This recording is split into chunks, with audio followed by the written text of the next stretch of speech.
Welcome to the Sustainable Business Council's third or fourth annual lecture. Tonight we are going to talk about capitalism 2.0. Sustainability is the big picture. So we're going to talk about a big reboot for capitalism. First thing I'd like to do, however, is we need to let you know that this event has been funded by a number of folks in town, and we are very grateful to all of them. The first is the U of M School of Business, who provides us this lovely facility as well as helping out financially. We also have Axiom IT Solutions, Balance Technology, Blackfoot Communications, if I get them all right, First Interstate Bank, Washington Corp, Sun Mountain Sports, Bernice's Bakery, who is actually providing breakfast tomorrow morning. If you haven't, you want to come hear a few tech folks tomorrow morning and get a great continental breakfast. Quiche provided as well. Join us tomorrow at 8 a.m. at the Loft. Right on the side. Missoulian, the Missoula Independent, 10 Spoon Winery, and the Loft. Cherry Creek Radio. Thank you. Please,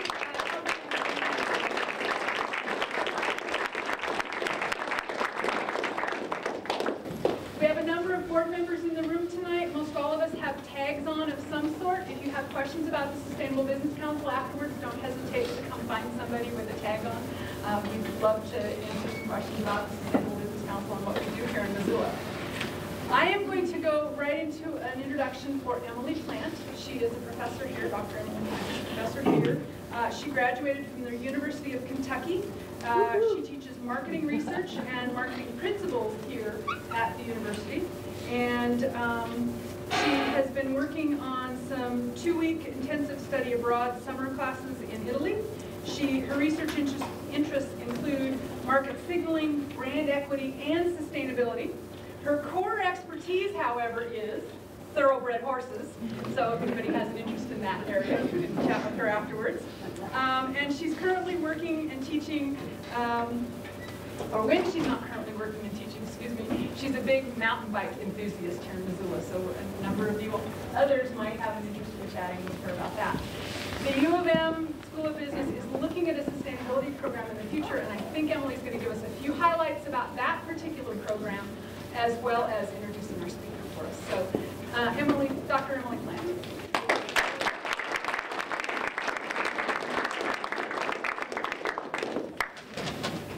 Hi, everybody. My name is Emily Plant. Thank you for the great introduction. First, I'm going to tell you a little bit about our fantastic guest, Mr. Steve Lippman. Steve is the Director of Corporate Citizenship at Microsoft, and he has 15 years experience addressing environmental and corporate social responsibility issues for a really wide variety of companies.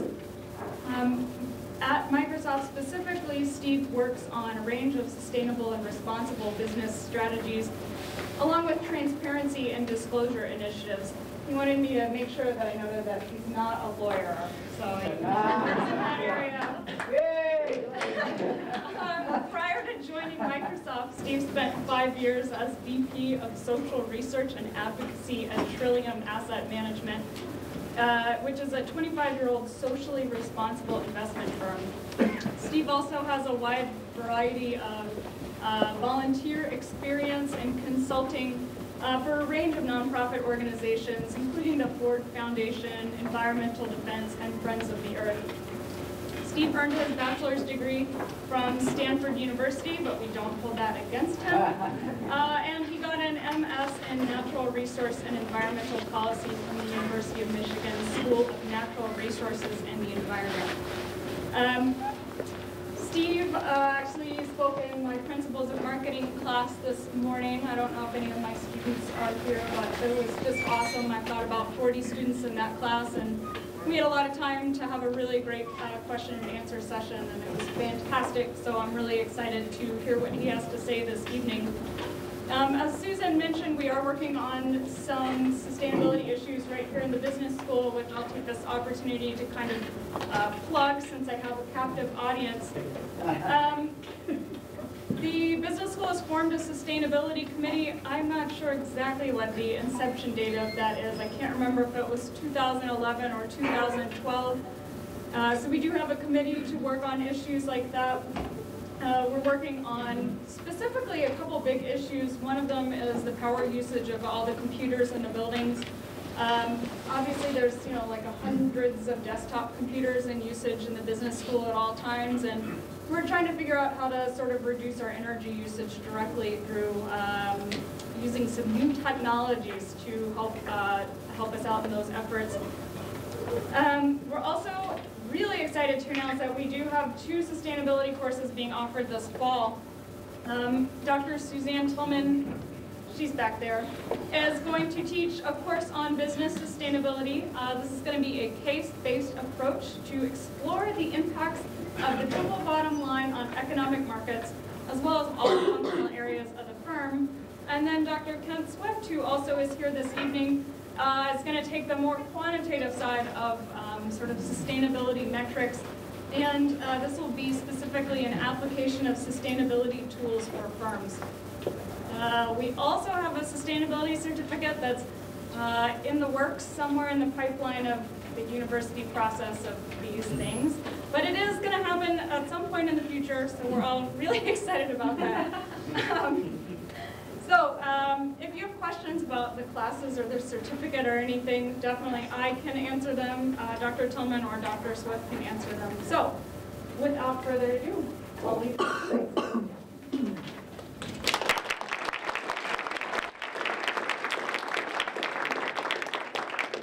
I couldn't help but notice that a few people were smart enough to bring beer and wine, and I can only assume that's because they've heard me speak before. And we can play a fun little drinking game, so if I say scale, you guys have to drink. You said scale, so here's the That's right. So a very quick background, sort of a recap just to the introduction, but just to say, I'm going to be talking sort of, certainly using examples from Microsoft. I'm not here talking as Microsoft. I'm talking as Steve, who's spent about 15 years trying to push companies to be more sustainable in lots of different ways. So with Business for Social Responsibility, which is a small nonprofit that does a lot of consulting with big companies around the world, big brands that you've heard of, for about 5 years with Trillium Asset Management, which was one of the first socially responsible investment firms that really used the power of owning stocks to essentially be able to ask questions, raise questions, and kind of generally be a pain to push companies towards addressing some issues that they weren't yet addressing. And then certainly working for change from the inside from Microsoft. So you'll hear me use lots of examples from Microsoft and kind of lessons learned from there. But again, this is Steve talking, not Microsoft talking, so then I can be more interesting. So a little hard to see up there, but can anybody, and I guess it's on the TV screens too. I don't know if anyone saw this picture. I was pretty struck by this, but can anybody tell me what that big lit up building is? This is Hurricane Sandy. This is Lower Manhattan, completely blacked out. And I kid you not, that one building with all the lights on is Goldman Sachs. And to me, this is really indicative of kind of a big question, a big philosophical question to think about the role of companies in society and sort of what are companies' responsibilities to society, but also, dependencies on it, because you can, you can have your own generator, and you can have, that might be a teeny bit too much. That works out. So you can have your own generator, and you can have the lights on and everything else, but this is, this is where your employees were parking. That's that same building, that night. Clearly, I mean, quite literally, here's an example of sort of a big business as kind of an island unto itself. And it's just not sustainable. It's not sustainable for the company. Presumably they have some FedEx deliveries that need to get through at some point. Presumably those generators will run out of energy. and certainly it's not sustainable for society. We're taping, we actually need to Oh yeah, sure. So then, in terms of sort of reflecting on how people like me in lots of different big companies and small companies and NGOs and business organizations and others are addressing this, when I look at what's being done, I sort of think about we're still at this era of great, wonderful pilot projects and case studies and pockets of places where it's working. And so I kind of just pulled this photo of this, these little terrace gardens where you sort of picture these sustainability champions in an organization who have to kind of carry the water in the buckets and water, the efforts themselves. And really, it still involves a lot of sort of pushing and if that person leaves or you get a different head of procurement or a different CEO, it kind of all goes out the window. And then thinking about, where do we really need to get to? You guys drink for the scale. How do we get it to the point where really, in this picture, essentially, the water's flowing to the right places. You don't have to have the individual effort or the sort of pushing water uphill, but in fact, the incentives are aligned within the economic system, within the business ecosystem for the things that need to happen as a matter of everyday doing business. And that's really the challenge. And I will highlight, again, from Microsoft, some specific examples of useful ways, I think, for thinking about it. But I think it is a very challenging issue and one that no one has completely figured out. And so I'm sort of throwing you the more questions maybe than answers in terms of thinking about how to get there. So one quick story that I've told a few times today for those who've been in earlier talks is really how do you align incentives to get the right thing to happen. Quick stories in our data centers, we used to charge business groups based on square footage. So you had this many square feet of a data center, you're the business manager for Hotmail or Bing or an advertising service or whatever it is that's using servers in those data centers. You get charged by how much of the floor you occupy. And people specified that they really needed really tall, skinny servers that didn't take up much floor space and that weren't particularly energy efficient. And over time, we shifted to saying, we're actually going to meter this and charge each business group based on the actual energy that they used. And lo and behold, suddenly the specifications from those business groups were quite different. And the sort of being tall and narrow and skinny and standing on one leg and not taking up much floor space, went by the wayside, and really thoughts about energy efficiency and right sizing and having the right capacity came more to the forefront. Learning from that, what we did this year was we instituted a carbon neutrality commitment that will involve both driving energy efficiency in our business, and we've reduced our carbon emissions sort of per capita, per unit of revenue, 30% below our 2000 levels by 2012.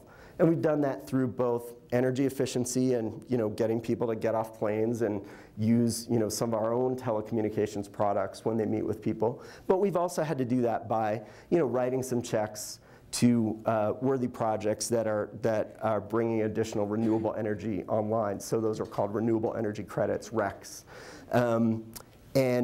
So we met that, and then we said, well, okay, it's 2012. We met our goal. What's next?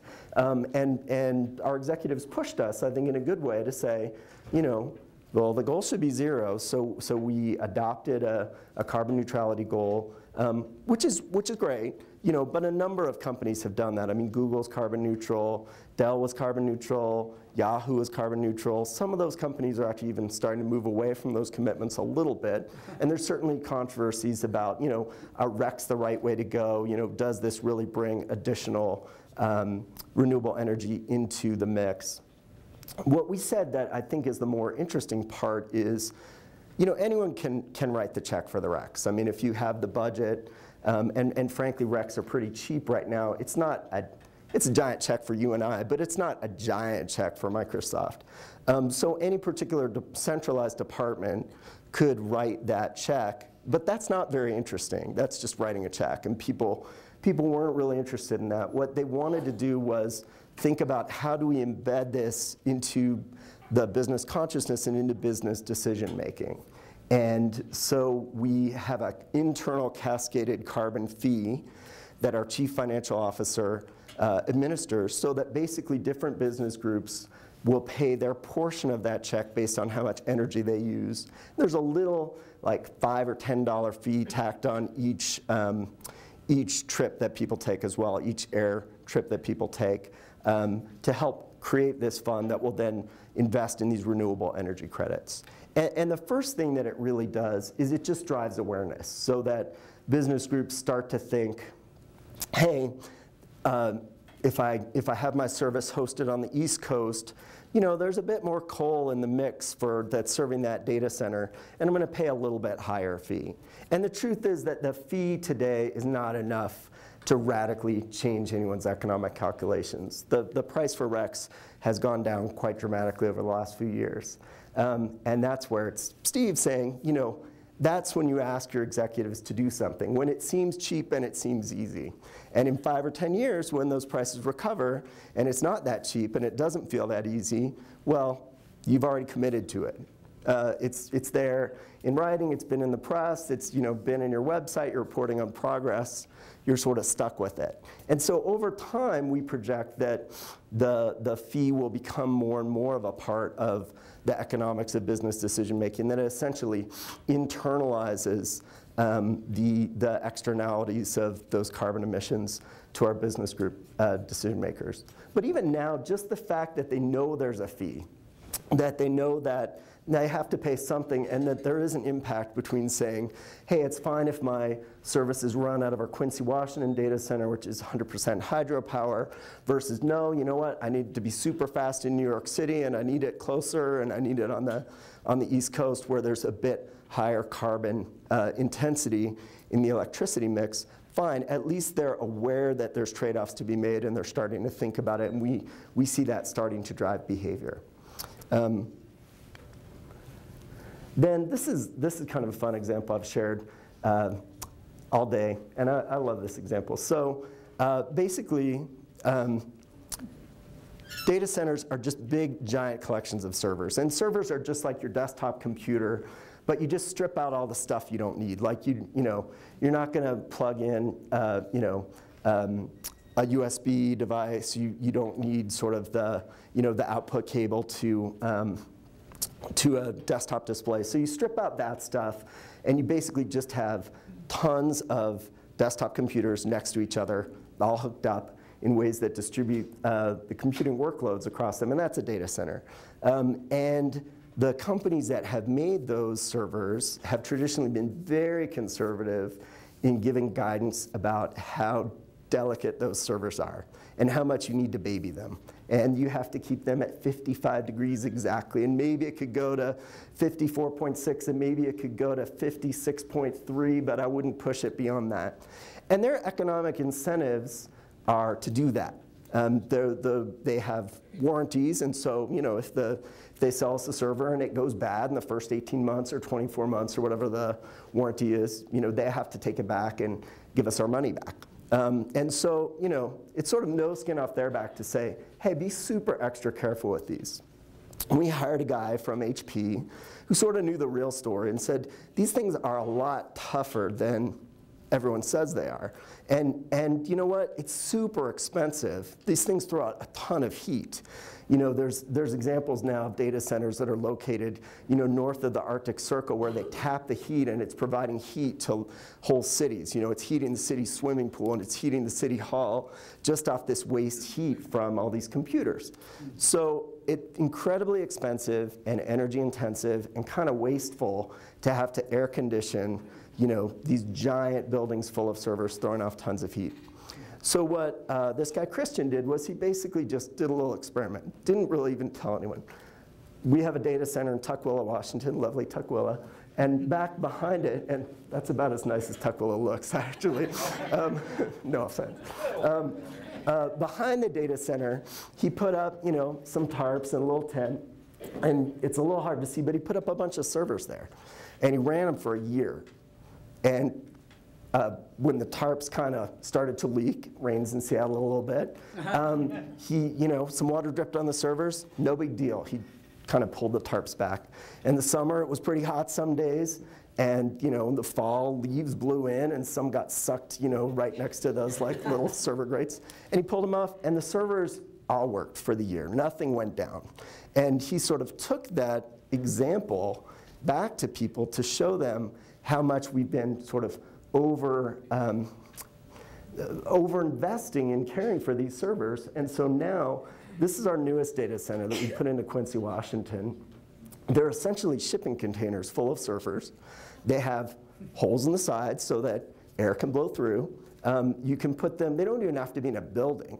There's security requirements, and you want to protect customers' data, so they're certainly behind big chain link fences and lots of barbed wire and stuff like that. But they, could typically be under any kind of farm shed or barn, kind of open air. They require 1% of the water that you would use to cool a traditional data center. Dramatically, twice as energy efficient or more. And this is really the way that we're building new data centers now, for dramatic savings for construction time, for our own costs of operating these, and obviously huge environmental benefits. So again, thinking about how do you spark those experiments to be able to capture those kind of, challenging the conventional wisdom and getting people to look at doing things in a way that's smarter for the business and smarter for the planet. And then one other example, we run, so Microsoft has about 35,000 people in Puget Sound. So we have 90,000 people worldwide, 35,000 Puget Sound. I don't know, 115, 120 buildings, kind of in Redmond and Bellevue and some other places as well. So we're essentially a small city. And we have, LEED certified buildings, and we build to strong energy efficiency standards, but we still felt, we're an IT company. We should be using the power of information technology to make sure that we're operating these buildings in the right way. And, frankly, there's been some LEED buildings that are sort of notorious for looking great on paper. And then when people go in to measure how they're actually operating, there's actually significant gaps in the savings they should be providing versus the savings they actually are providing. And so we instrumented all these buildings, used essentially built business intelligence, which is probably, a fancy way of saying like a big database, basically, that runs a bunch of queries to start to flag problems, to start to flag issues for our facilities folks so that they're not just going around wandering the buildings hoping to chance across, a system that's down or something that's wasting energy, but in fact they can pinpoint right away exactly where to go and what needs to fix and automate a lot of that as well. That saved us probably 10 to 30% of energy use across this fleet of buildings that it's been applied to in Puget Sound. The investment paid for itself in 18 to 30 months, depending on the building. And so that's great. I mean, that's money in the bank, and that's one thing in and of itself. I think what's more interesting is that we said, okay, so this is certainly a cost savings, efficiency gains, but how can it create business opportunities as well? Our public sector sales force has been doing a lot of thinking about the role of IT in enabling smarter cities, energy smart cities, and has essentially used this experiment as kind of a living laboratory now to go out and stitch together a bunch of our own products to sell as an offering to cities around the world. So it both provides cost benefits, but then over time it should also create new revenue streams, which I think makes it a lot more interesting. So let's make fun of my home city of Seattle. On the left, so this was before a snowstorm. You see the "Do not enter snow closure" sign up kind of a steep hill, and you don't see a lot of snow.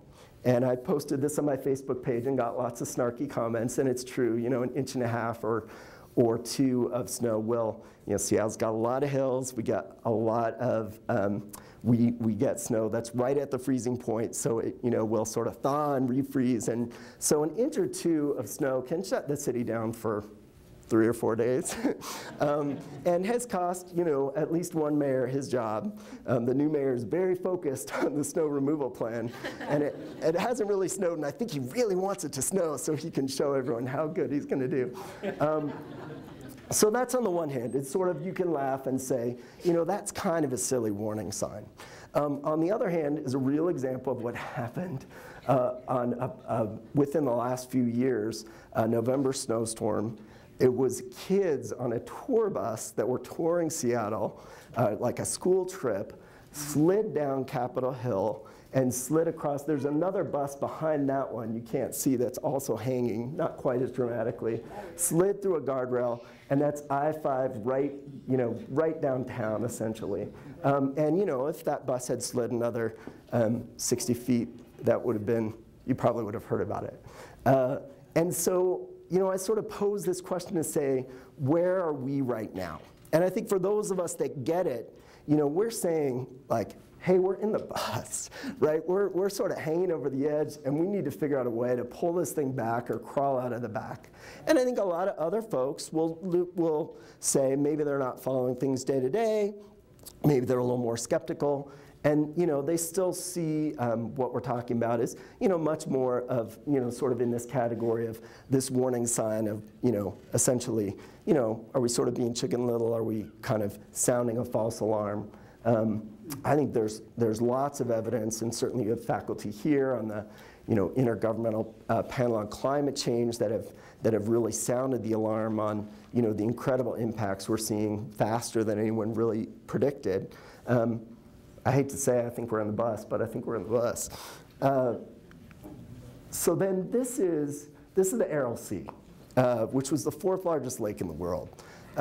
And it's between Kazakhstan and Uzbekistan. And starting in the 60s, Russia basically diverted all the rivers that fed the Aral Sea to grow cotton.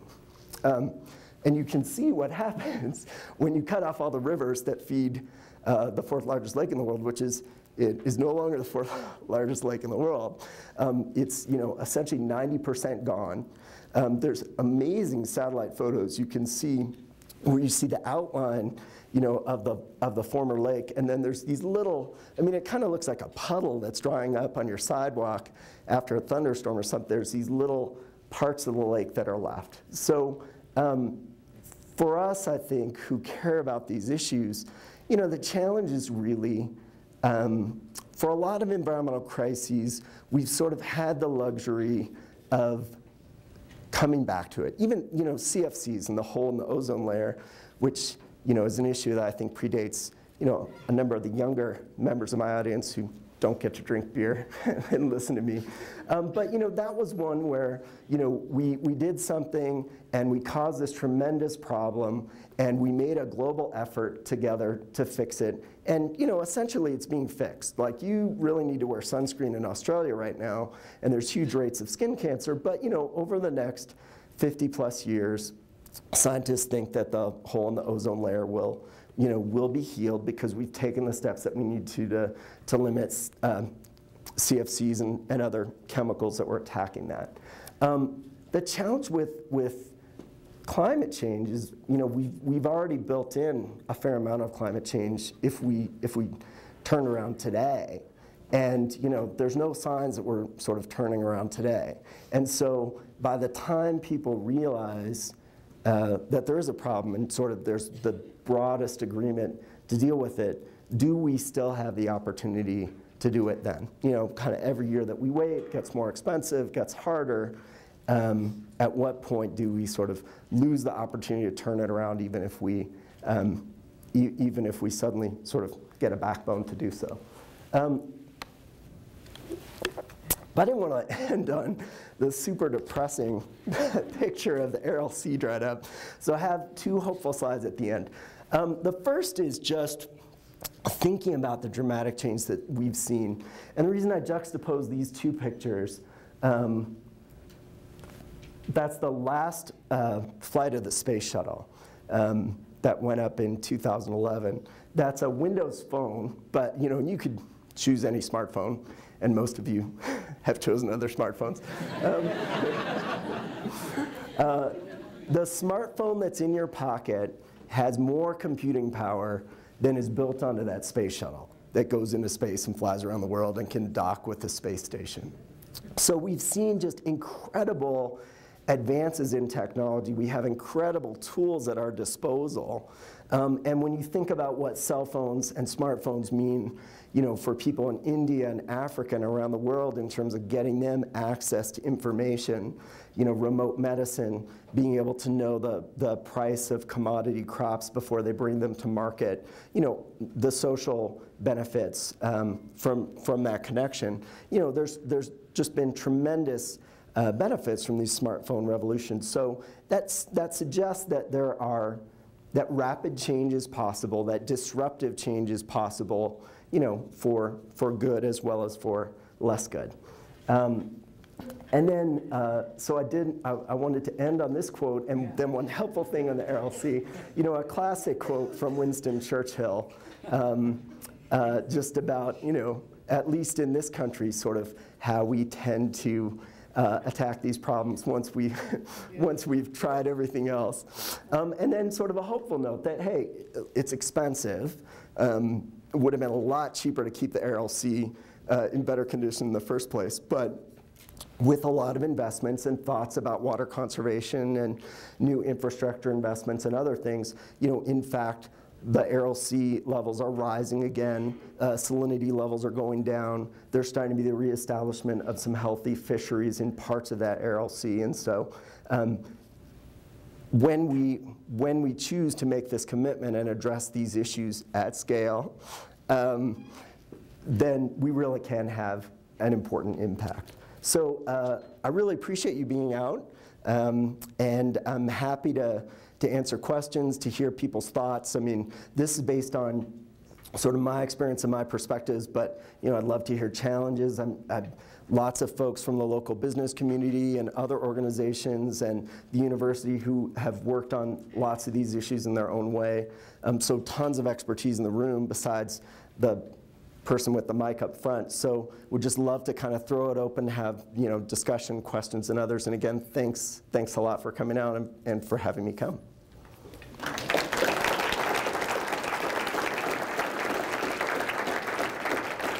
Let's see, did you have a question? Yeah. I had a question. Let me just say thank you very much for your talk and for coming. It was really well done. And I'm actually curious about your job title. And what does it mean to say that you're the Director of Corporate Citizenship?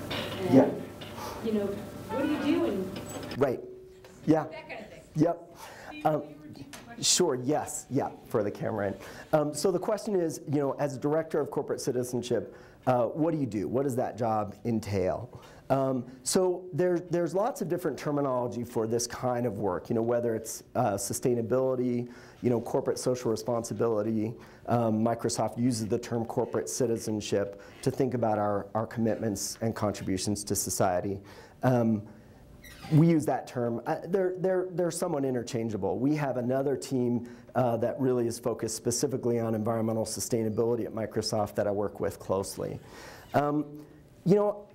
I think, and it's taken me a few years to figure this out, but I think my key role is really being an ambassador for Microsoft to talk about the things that we're doing, but also to then bring back to Microsoft emerging expectations. So, the job is to have a good story to tell because we want the support of lots of different people that we depend on. We want the support of certainly individual consumers. We want the support of big institutional customers or state governments or city governments that are thinking about environmental and social issues.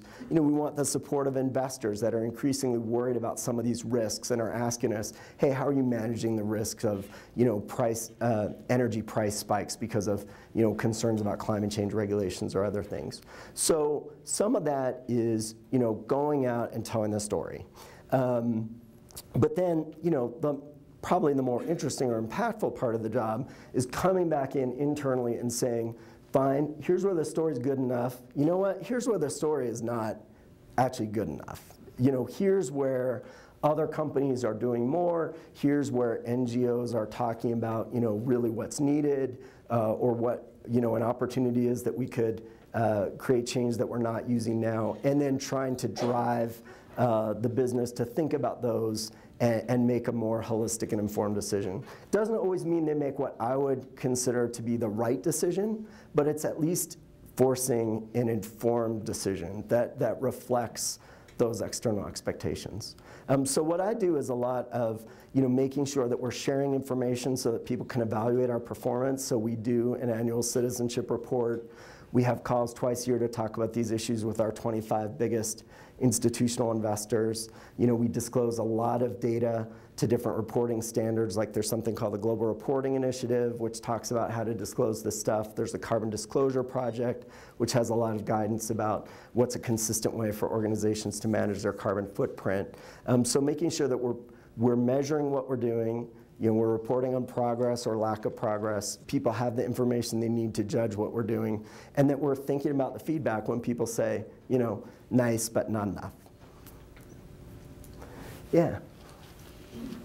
I also want to thank you for what you're doing in Microsoft. And I do have a question for you, but first I was wondering if you could convey for me my heartfelt thanks to Melinda and Bill Gates for what I regard as one of the biggest and most effective sustainability gifts humans have ever given to the earth, and that is their support of family planning services. I can't think of anything else that's as effective at protecting the health of women and children, helping families stay out of poverty, and protecting the earth that those families depend on from unsustainable use. So a very big thank you. Thank you. I don't get unfettered access to them, but if I do have the opportunity, I will definitely let them know. And my question has to do with whether or not Microsoft, or at least the sustainability thinking people within Microsoft, share the view of ecologists. On this campus, we hear a lot that there is widespread scientific consensus amongst the climate scientists that there is very destructive human-driven climate change taking place on top of the natural climate change. And so the climate scientists say, this is not controversial, people. This is consensus. Well, there's a consensus amongst the ecologists that has been around even longer, and that's that the Earth cannot sustain even the current level of human demand on the Earth, much less growth. And so we hear constantly, growth is the solution. And the ecologists say, no, growth is the problem, not the solution. And we need to be working for population stabilization. Again, thanks, Belinda and Bill, you're working on that. And also to achieve a steady state economy. Yep. And I wondered if Microsoft has a position on being supportive of a steady state economy, and if so, are they taking any concrete actions to work towards a steady state economy? I would say, so yes and no, or no and yes. So, I mean, one of the amazing things about Microsoft is just, it's so big, and it does so much stuff. So we have this whole lab of 8 or 10 biologists over in Cambridge, England, that just apply giant, nasty, huge computer science models to big global environmental problems. And it's not necessarily because Microsoft has a specific interest in environmental problems, although certainly some of us on the team do. You know, it's really because some of those challenges are sort of the toughest challenge. You know, when you think about modeling global climate change, you know, or some of these other big, you know, impacts on plant migration and species populations, you know, they're sort of some of the toughest computational problems around. And so these computer scientists, you know, it's very much sort of an externally focused research partnership. You know, they work with some of the world's leading academics on this stuff because they want to figure out how to get the computer models right. You know, it's great benefit to the world if the computer models help drive better policy or decision making. You know, it's a benefit to Microsoft's business if that pushes us forward to think about great new things that we could, you know, potentially at some point incorporate into our products or sell to customers or others. So there's definitely work going on in sort of just some of that high level thinking that you're talking about. You know, another thing that I'd point to is sort of how do you, and we talked about it in a couple of the classes today, are there ways of decoupling kind of economic growth of getting paid from just selling more stuff? And you know, there's a bunch of different interesting examples of that. I mean, interface carpets is sort of the famous canonical example of that, where they've figured out how to essentially have closed loop recycling of used carpets, so they'll lease their customers the carpets. You don't want to buy a carpet because, you know, in 15 years when it looks terrible and is totally out of date and people look at the color and they're like, oh, that is so 1995, you know, then you have to pay to dispose of it. And essentially instead, Interface has moved to this model of leasing the carpet, taking it back, turning it into a new carpet, giving you, you know, a new carpet. What Microsoft has now, and what the whole industry is moving to in a way, is this hosted model that actually has some of those benefits. And so what we've done a study with Accenture where we've said, you know, take Microsoft Exchange, which is, you know, essentially our email server product that works with Outlook. Lots of companies, big and small, hosted on site. So they have, you know, they buy the license and they buy the server and they have an Exchange server running in a closet somewhere, essentially, or a bunch of them, depending on how big they are. What we did was we looked at, okay, how efficiently can they run it versus our new hosted subscription service that's in our data centers. And, you know, it turns out, again, because of the stuff I'm talking about, we just, you know, we're data center experts and our data centers buy a ton of energy. And so we're just more incented to be able to really push the envelope in terms of energy efficiency. And the other thing we can do, it's kind of like carpooling or taking the bus, right? Like, you're only doing a certain amount of work with your server, but you know, if our server's half used over here, we can use it for your stuff, and then we can fill up the other capacity with someone else's workloads. So as a result, we found, you know, for small businesses that really probably aren't using that server hardly at all, if they move into the Microsoft data center, they'll save 90% of their energy, assuming that they remember to turn off the server, which they might not. So we need to remind them to turn off the server when they're not using it. Somebody keeps their iTunes on it and just keeps it under their desk, that's a problem. Even for like the biggest banks, you know, a Bank of America or others that, you know, have sophisticated IT staffs, you know, Accenture still found, you know, you probably save 30% of the energy and carbon, again, by moving it to Microsoft or another big cloud service provider like us. You know, we certainly have competition in that space. So I think that's one nice example of a way we can sort of break some of the connection, you know, and grow our profits or grow our revenues without, you know, sort of just increasing resource consumption. So I think that's there. You know, that is not being motivated by the environment at all. I mean, that is just the trend in the industry. And, you know, there are certainly colleagues, I mean, I showed you that phone. You know, there are people who are working day and night desperately trying to sell more of those phones. And so, you know, it's not, I'd be overstating it to say that Microsoft has sort of embraced the commitment that, you know, we need to sell less stuff. There are definitely a lot of people that are getting paid a lot of money to try and figure out how to sell more stuff. But there are innovations in the business model that also could be helpful and address some of what you asked about. And I saw a hand there and then there. Could you describe how Microsoft is lobbying global public policymakers to try to implement clean energy? I can. You know, it's a mixed bag. And it's something that big companies have taken some baby steps in, but companies, even sustainability leaders, you know, there's very few that have really taken a leadership role in public policy. There's, you know, GE and with their Eco-Imagination program, and a handful of other big companies, you know, really stepped forward on this sort of US climate action partnership that had called for cap and trade, and they did kind of a big lobbying push, you know, that didn't end up sort of getting it across the goal line. You know, Microsoft weighed in on the extension of the wind production tax credit. We're one of a handful of companies to do that and say that should be extended. You know, we do have a very general statement that says, you know, climate change is real, it's important, and government has a role to play. And, you know, so we're not, you know, opposed to kind of government action. But, you know, again, do our do our government affairs people sort of live, breathe, and die thinking about, a particular internet tax issue or some other kind of thing that's very specific to our business more than this clean energy stuff? Absolutely. That's what's in their annual performance review.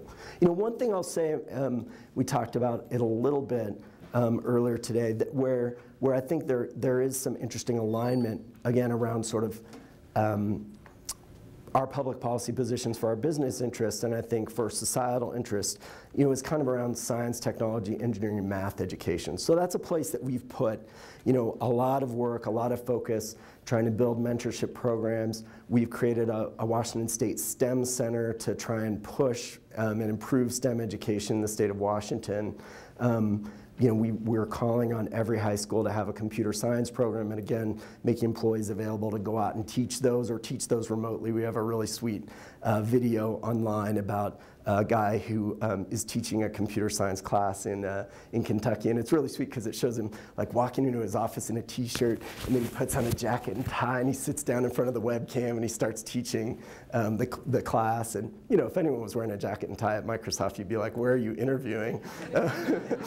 And with that, we've just recently talked about immigration reform and said, hey, you should charge a bunch more for H-1B visas, which we use a lot of, by the way, to bring in people from other countries to be able to do computer programming here.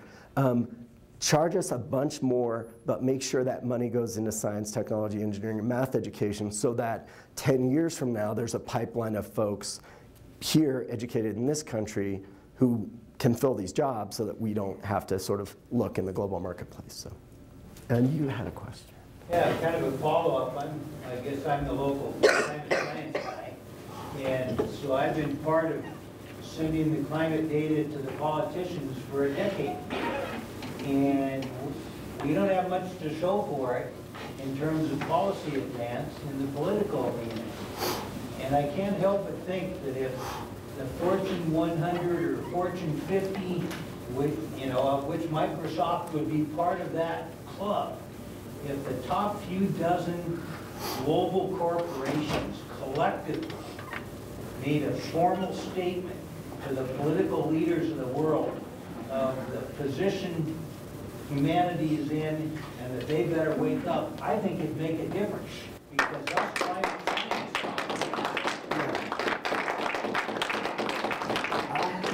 That's the piece you get to take back. There you go. I'll take it back. I agree with you, and I absolutely hear you, and I'm not even that optimistic, I have to say. And I mean, we went to, I know, it's scary, right? We're hanging in that bus. We've gone to, I went to Copenhagen to the COP15 summit, and we had, talked again about how information technology can be part of the solution. There's economic benefits here, and the governments of the world need to be together. And we shared sort of a booth with Google and a bunch of other big tech companies, to bring that message to the delegates. And we went to Cancun, and we went to Durban in South Africa, and then we kind of gave up. And we didn't go to Doha, both because it seemed hot, and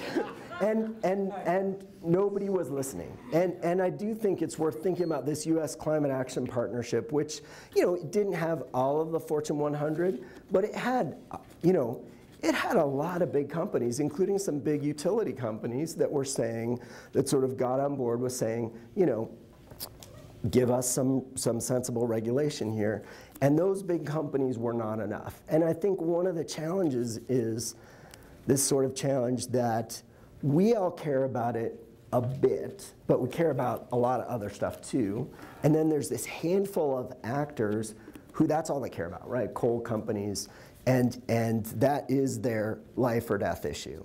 And it's very hard to sort of gain political traction,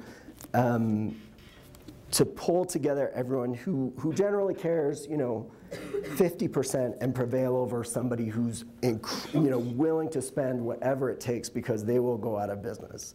And so it's challenging. I think we could do more, and I think there's some interesting challenges for companies to really, again, sort of put their money where their mouth is, where we have nice sustainability reports, we say climate change incredibly important. We say it's important to our business and can disrupt our business. You know, our DC offices do some good stuff, but you know, would not probably reflect that same sense of urgency. So there's definitely more we could do, but I'm still a little skeptical of whether it would do it. I hate to say it. Yeah. I have a connection with Microsoft. My youngest son was chosen to work on Bill and Melinda's, one of their vacation places at Yellowstone. Nice. But anyway, I'm here for all of us, but mainly for the young people. I'm retired, you know, but I'm more retired, glad to say so, and by the grace of God. What are we waiting for? We are having a heart attack. Are we waiting until we're dead before we act? It's like you were saying, you know? There's a lack of respect, you know? It's terrible, especially in America. It's absolutely horrific. I saw something the other day, and I got a little bit to say, but I'll go talk. Okay, pretty quick though, because I do want to get to some other folks. Well, it was very important. Yeah. Really. There's always other places. There's a group of Indian people that came to Perkins the other day when I was there. And I had to compliment them on their way out. They have some of the most respectful kids I ever saw. And that's what we need to learn from each other. We need to have respect. You talked about individuals, you know, that's what I'm saying. You know, you never know. The guy that invented Velcro, they say he was nuts, you know, and airborne, you know, a teacher invented that. A woman invented the White House, you know. So, you know, you gotta give respect to people. And anyway, the sustainability challenge, audience-led discussion. That's not what's going on. You have to talk about things no matter how bad it is. And look at how hard these people work to try and inform people. It's like you got to hit a 2x4 and hit them in the head. Talk about energy things. This is the thing. How much money is spent on research away from coal and oil? You know, I was directly connected to oil, you know, and it's like, well, what are we going to do? You know, we got coal trains, we're paying, they're going to buy it from somewhere. Right. See, that's the whole thing. Yep. You put people to work. And I'll quickly read this. What are the most important elements on Earth? Water and air. Coal screwed up the air. Our governor said it was clean. What's wrong with it? Then, of course, there's the Earth itself, the soil. There is no excuse to poison any of it. So why is it allowed? Greed. And my activization to eliminate our waste from the burial into the earth that allows our very existence. I can say that the number of us that truly care amounts to no one really cares. If they did, it would not be occurring. There are differences between, what is the difference between strangling your mother or your Mother Earth? Does what we are allowing to happen make any sense at all? Could someone explain to me why we sustain the landfill practice in spite of the terrible consequences when total recycling really has no little negative impact? I've asked over and over, why don't we understand the importance of water? Yep. Thank you for the backbone comment, because that's what we need. Yeah. Backbone! You kids better stand up. All right. So along those lines, may I jump in? Yeah, man. Thank you. So I'm a professor in the business school, and we have a lot of interest from our students in sustainability. So if you were a business student who was about to graduate, how might you get involved in sustainability issues? Yeah. You know, there's, thanks for your comments and thanks for the question. There was an interesting article that just went around in the last week or so, which was basically, you know, in terms of sustainability, you know, it sort of said, keep your day job. That essentially, you know, this kind of framework and these decisions that you're talking about being needed, you know, they need to be made everywhere. And sure, there's a handful of people, you know, in my position and others who can push, but we don't get to decide anything. I mean, we can sort of call the question and make sure there's a good, robust, informed discussion. But if you're, you know, whether you're a facility manager who's directing, you know, the next year's sort of capital improvement projects, you know, or a marketing manager or someone who's designing a product or packaging or you know, just a host of important business functions, you know, I do think, first of all, looking for the, you know, as opposed to kind of the pure play sort of glamour, and I can say it's not that glamorous, you know, sort of as opposed to kind of the pure play, like I get to do sustainability all day long. In a lot of ways, I do think you can be way more impactful to kind of sit, you know, everywhere in the organization and make sure that this stuff gets decided. So I think that's one, you know, big thing. And I do think, you know, just again, taking something that you really care about and making sure that the organizations that you're part of, you know, whether that's your university, whether that's, you know, a small business that you work in, whether it's, you know, a large organization or a government agency, you know, again, just kind of calling that question of saying, well, why do we do it this way? This is pretty dumb. Like, you know, we're paying to buy something over here, we use half it, and then we have to pay to throw it out over here as hazardous waste. Why don't we, you know, buy half as much? So I do think that there's lots of opportunities to do that. You know, in terms of kind of the pure play, I mean, one website I really like is a woman I've met, young woman, she's my age, named Ellen Weinreb, so it's W-E-I-N-R-E-B, so it's ellenweinreb.com, and she's kind of created this field for herself of kind of being a sustainability headhunter or recruiter. And she has a ton of good information about the field and jobs. She has a great blog that sort of lists all the jobs. And I think it's just interesting to kind of tick down the list and see what's out there. So I highly recommend that website. And then at the reception, I recommended one book that I really like as well. So Auden Schindler. I don't know if any of you have read his Getting Green Done. And he works for the Aspen Ski Company. Funny guy, great writer, cynical, smart, you know, doing this stuff. And I think, again, he has a, you know, very reality-based view of it. Because you can go to a lot of conferences and we'll talk about low-hanging fruit, and it makes it sound like, you know, every single day we're going to, you know, find everything that makes us tons more money and opens new markets and saves the world. And, you know, if it was that, business is dumb, but they're not that dumb, right? Like, if it was that easy, it would be happening. There's plenty of dumb stuff that's happening, and there's plenty of ways that sustainability can attack it. But sometimes the economics don't make sense to do the right thing, or government needs to just level the playing field and make everyone do it. And I think Auden's book, Getting Green Done, kind of gets into that, you know, away from sort of the glamour and sort of talking about sort of the hard work. So that's another one I'd recommend to people. Maybe one or two more questions? I don't know.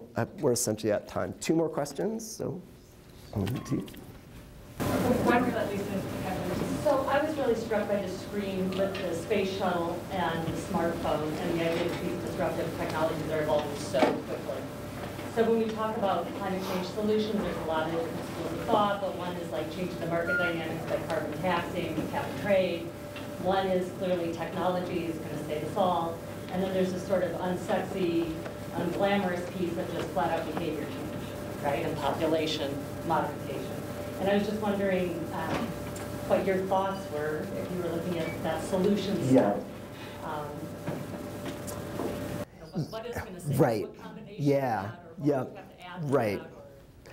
You know, the technology thing is so tempting, but it seems like kind of a false savior, right? Because it's like, oh, it's just about to get here. You know, we just had Al Gore come and speak on campus because he's on a book tour. And Microsoft is really smart. So if you want Al Gore to come speak on campus, you have, you know, just to give a regular speech, you'd have to pay him like $50,000.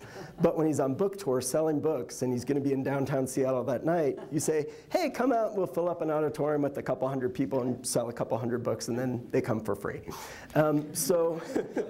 Which is a great employee benefit, and it, you know, it engages our employees in this stuff. So, you know, he was there last week, and he spoke about the fact that, you know, in 2010, the world's globally capital investments in renewable energy generation actually exceeded fossil fuels for the first time. So if you total up all the tidal energy plants and solar energy plants and biogas and everything else, and totaled up in one column and totaled up all the new coal-fired power plants and natural gas plants and everything else, that renewable energy column was bigger for the first time. So incredibly positive indicator. But that's changed because of hydraulic fracturing and, you know, a plummeting price of natural gas. And T. Boone Pickens, you know, walked away from essentially his sort of $100 million investment in wind farms, saying he, you know, just couldn't make the economics work. And he was doing it for the economics, not sort of because it was the right thing to do. So at the end of the day, I think the economics have got to be right, and you know, the only way you're going to get it right has probably got to be public policy. Public policy, or, you know, some Hail Mary pass breakthrough in renewable energy, but it seems too dangerous to hope for, you know. I mean, I think Bill Gates would say, I mean, he's very much a technological optimist, and he's investing in all these, you know, pebble bed nuclear reactors and other things, and, you know, I think he would probably have a quite different answer, you know, and put a lot more faith in technology. But I just think it's too risky to wait, because if, you know, if it doesn't work, then what do you do? So, and last question of the night. Okay. You talked about some of the objectives and the measurable objectives that you measure how you are successful or not successful. I just wondered if you could share some of what those might be that you found that you use within your organization that might be applicable to other business owners here. Sure. Yeah. So we're very good at measuring energy and carbon, and that's painful. You know, I mean, we have buildings in 100 countries around the world. So trying to get good data, you know, from across those range of geographies, and they're served by different, you know, electrical mixes, and you know, some are landlords and they don't want to give you the energy bill because they're charging for it, and maybe they're charging more than the energy bill actually is, you know, versus the place that you own and operate and actually control the information flows. So I do think, you know, there's an element of just knowing what your baseline is for what's important to your business. You know, the resource that you use, energy, water, materials, other things, and driving to use them more efficiently. So that's you know, probably our biggest ones right now that we're best at on the environmental side. I'm trying to think, you know, on the social side, there's a range, and it's hard. I mean, again, even for our philanthropy, you know, it's very hard to know what the impact is, and we're really trying to challenge ourselves to be better at saying, okay, if we provide technology training to hundreds of millions of kids, which, you know, we do because we scale. Thank you.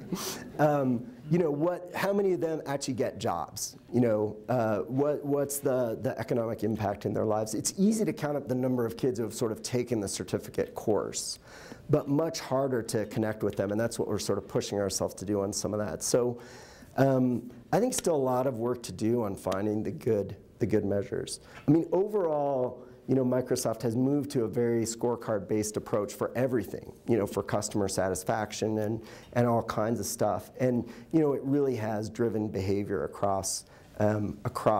So, and that's sort of a feast or famine thing. If you get on the scorecard, you will get tons of attention.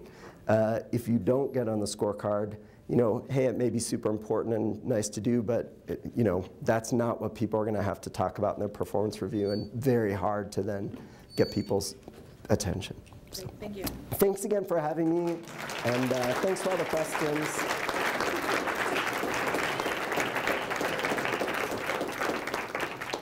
So we want to thank Steve for joining us. I'm Sue Anderson, by the way. I'm the coordinator for the Sustainable Business Council. This is Brandy Shular. She is our board chair currently. We have a wonderful basket of gifts here that came from a number of Missoula vendors. 10 Spoon Wine is probably the biggest donor in here. We're giving 3 bottles of 10 Spoon to take home with them. Cool. Also came over with a pair of 4-year-old or almost 4-year-old twins. So walking stick toys is provided some things in here. There's a B is for Big Sky book in here. We have some family passes to the Children's Museum and some chocolates in here. A wide variety of things that we're sending home with. And I'm actually supposed to hand this to Brandy. Sorry. Just on behalf of the Sustainable Business Council, as well as all of our sponsors and the City of Missoula, thank you very much for being here. I said we've enjoyed having you, and thank you for inspiring us to continue on with the innovation and what you're doing with Microsoft. And you're an inspiration. So thank you very much. for being here, and we hope you enjoy your time. Well, thank you. Well, and you know, just a huge shout out to Sue and the Sustainable Business Council, and I know they have internships that she's mentioned in some of the classes today if people are interested. You know, and they've done an amazing job for me. I mean, I looked at I feel like Al Gore when I'm coming into town here because, you know, just the itinerary that they developed and just a human touch too in terms of, which is probably the Missoula style, but thinking about, you know, things for the kids or passes to the carousel or the Children's Museum or other things. Really nice welcome. So thanks again.